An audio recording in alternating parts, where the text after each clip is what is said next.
Sawadee ka! Welcome to Hot Thai Kitchen. So today, Hot Thai Kitchen is going to jump on the salted egg train. And if you've never been on this train or have no idea what train I'm talking about, let me tell you about it. So in Asia, in the past few years, salted egg, or salted egg yolk rather, has been like the flavor of the year.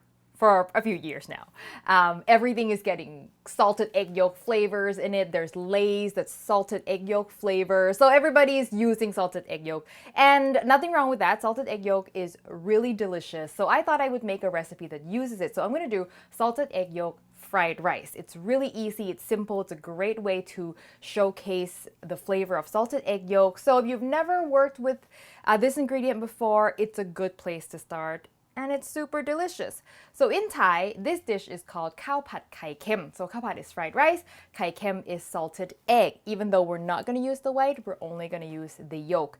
It's not a dish that's like that exists. Like this is sort of something that I've seen somewhere on the internet and I was like, oh, that's a good idea. So I sort of developed this recipe on my own. All right, let's get started. So when we talk about salted eggs or khai kem, we're always talking about salted duck eggs, not chicken eggs. Now you can buy salted eggs whole raw or whole cooked, which is good with congee, or you can just buy the yolks, which is what we're going to use today. We're not using the whites and no need to like dig the yolk out of a whole egg. The yolks are sold separately. I get mine frozen and they come in a plastic bag like this, vacuum sealed. Yours might look a little different. Just wanted to show you what I used. Now with these are actually raw. Even though they're hard, they are raw, but they're hard because they're cured in salt. Okay, we're still going to cook them. So what we're gonna do is we're gonna just roughly chop these. They're going to sort of disintegrate a bit when you cook them, but I don't want them to be completely disintegrated because I like little chunks of salted egg yolks in there. So the parts that dissolve, we're going to sort of coat the rice and make it richer, and the parts that remain chunky are going to be delicious. And these have like the most interesting texture. It's like kind of firm and jello-esque. Okay, I wasn't counting, but I think that's 6. Yes, I had 12, now I have 6. Yeah, I think that was 6. It's no big deal. Okay, so that is our yolks. Apart from that, the ingredients are really, really simple, and I'm just going to talk about them as we use them. But one more thing that I'm going to use in this recipe that's important is Thai chili paste.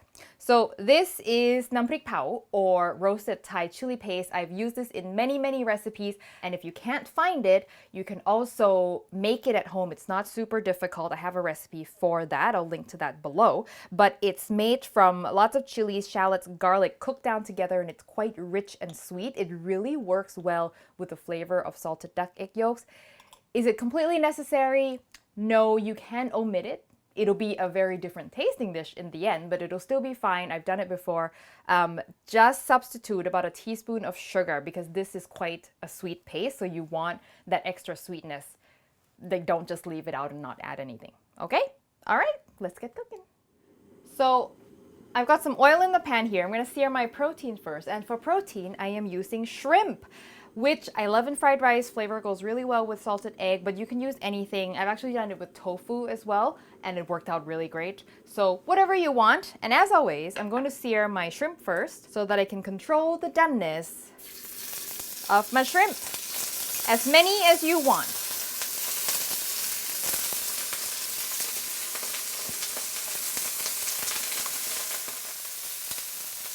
Okay. We're just going to quickly sear them on both sides. And in this way, your oil will have shrimp flavor, which will then flavor the rice. It's all part of the plan. So that's that. Takes like literally 1 minute. Or maybe 2. Depending on the size of your shrimp. Okay, so I'm going to remove these. These are fully cooked and we'll just top them. You can toss them in at the end or you can just save them and put them all on top. With shrimp, I tend to like to put them on top at serving just because then you see all the shrimp, right? Shrimp is expensive. You want people to know how many shrimp you're giving them. And if you toss them into the rice, then you can't see. Okay, in the same pan, we're going to now add the garlic And I haven't turned the heat back on just because the pan was really hot and sometimes it's too hot and the garlic burns too quickly. So I like to add the garlic first and then turn the heat back on. Get that going. You might need a little bit more oil. Now, once the garlic starts to brown just a little, my egg yolks, where'd my egg yolks go? Right here. Go in. And what's gonna happen is the egg yolks will sort of start to cook and crumble. So when they're raw, they're really jelly-like, as you see, and when they cook, they become a little bit more sandy, and then they will start to sort of disintegrate a bit. I'm just gonna deglaze my pan a little because I see some bits stuck there. There we go. And just slowly cook the yolks until what you have is little chunks mixed with dissolved parts. And it's gonna get foamy. That's normal. Okay, now I'm gonna add my vegetables. That's kind of what you're going for. And for vegetables, I'm using what would have been long beans, but I couldn't find long beans, so we're doing French green beans instead, which is nice and skinny. I like them, and some bell peppers.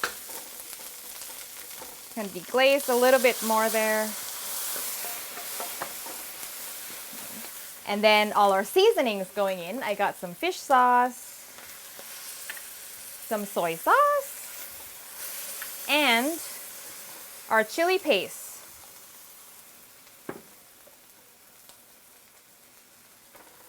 And get that all mixed in.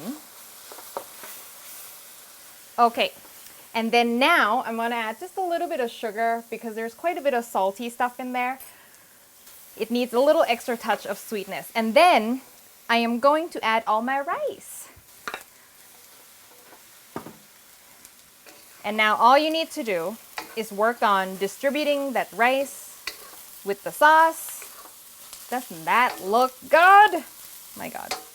A lot of people think that you need to use old cold rice that you cooked the day before for fried rice. You do not. I literally just cooked this rice. The important thing is you don't use too much water. So I always put a little bit less water and then you spread it out, let all the steam escape, and then you will have no problem with the rice clumping up or mushing rather. Now, as an option, you can also add fresh unsalted egg in there too. I like eggs in fried rice. So that's what I like to do. Add a little bit of egg there, let it cook. Then I'm gonna put my rice over the egg. Let it set a little bit and then toss. I like the flavor of fresh egg in fried rice. What it also does is when you put an egg in fried rice, it helps absorb greasiness. And your fried rice, when made with an egg, will not taste as greasy as fried rice that's made without egg. And that's it. So easy.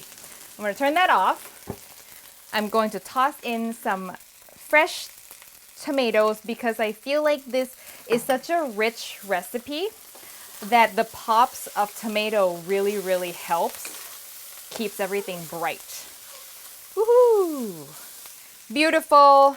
But I also don't want to throw it in and then cook it, and then the tomatoes become mushy. And then finish it off with some green onions because green onions make everything look better. And that's it. We're done.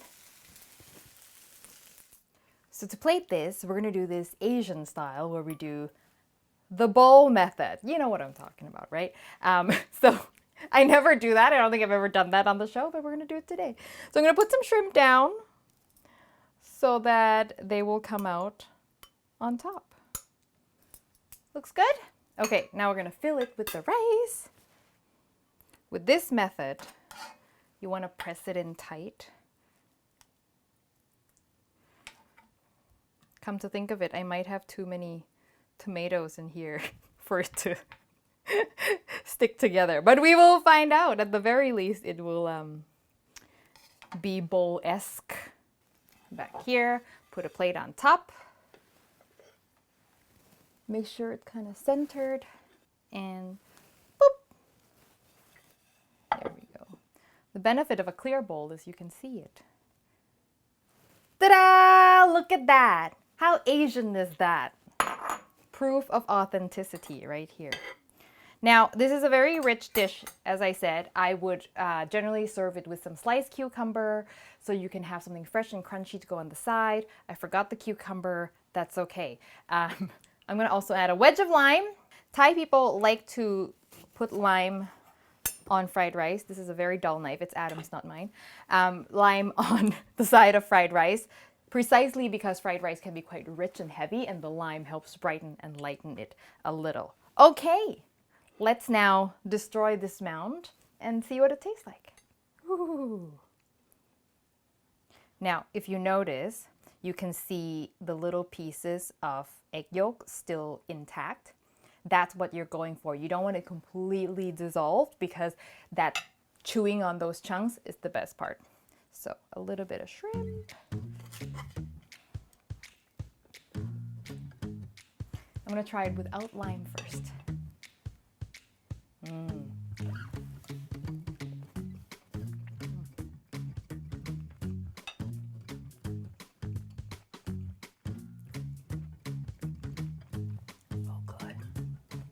Now I'm gonna just try it with the squeeze of lime to see the difference that might make. Want to make sure you got like a little piece of egg yolk in every bite.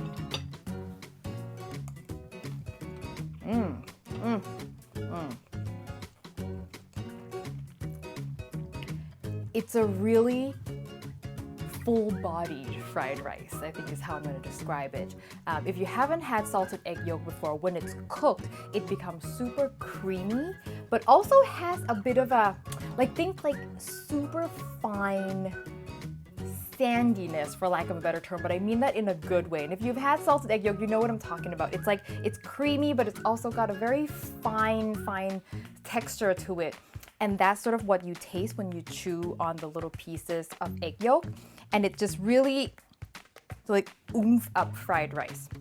Goes super well with the flavor of roasted chili paste, but no flavors are really, there's no one flavor in here that's staring you in the face. It all works together in a well-balanced manner. When you do a squeeze of lime, it just adds that layer of brightness and freshness that I highly recommend. Lots of little textures from all the vegetables. It's just really good. It's super good. And it doesn't taste we added 3 yolks per serving, and that might look like, oh my god, it's just gonna taste like a yolk. It doesn't. It ends up being quite subtle. So I really want you to try it out and let me know. So the recipe, as always, will be on hotthaikitchen.com. When you make it, send me a photo on Facebook, Twitter, or Instagram. If you haven't subscribed to the show, make sure you do so you don't miss a recipe like this. And click the bell icon as well so you get a notification when I post a new video. Thank you as always for watching, and I will see you next time for your next delicious Thai meal.